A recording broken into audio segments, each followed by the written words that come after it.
আমি ওকে আমার ড্রাইভার হিসেবে নিয়ে আসবো, ঠিক আছে? ঠিক আছে, দেখা হবে, বাই। এবং এখন খান্ডালাতে এমন কিছু ঘটতে চলেছে যা আনান্নাকেও চমকে দেবে।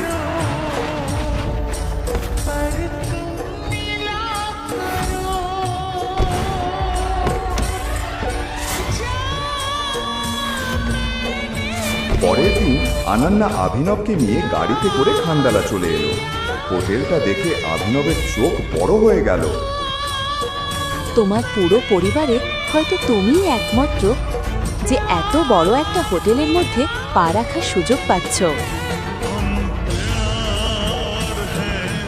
ঠিক তখনই অনন্যার কলেজের বেয়াদব ধনী বন্ধু বান্ধবরা সেখানে এসে হাজির হলো। তাদের মধ্যে রাজ নামের একটি অহংকারী ছেলেও ছিল, যে সবসময় অনন্যাকে ইমপ্রেস করার চেষ্টা করত। অনন্যা, এটা কি? তুই কি এই ট্রিপে স্বামীর বদলে নিজের চাকরটা এনেছিস? ওটা আমার স্বামী। কি?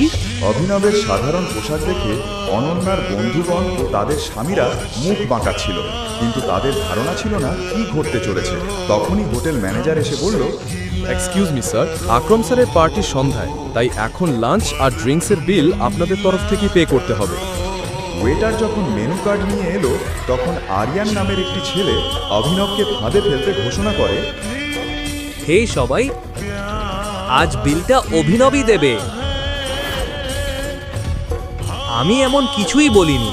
চল সবাই তালি কি অভিনবের জন্য। এই চাকর যে মাসে ৬,০০০ টাকা করে পায়, আমাদের লক্ষের বিল দেবে। 1 মিনিটে কি হলো অভিনব বুঝতেই পারল না। আর অনন্যাও ভাবছিল, অভিনব এটা কি করলো? আমার কাছে আজকের বিল দেওয়ার মতো টাকা নেই, আর এই অভিনব তো একেবারেই গরিব।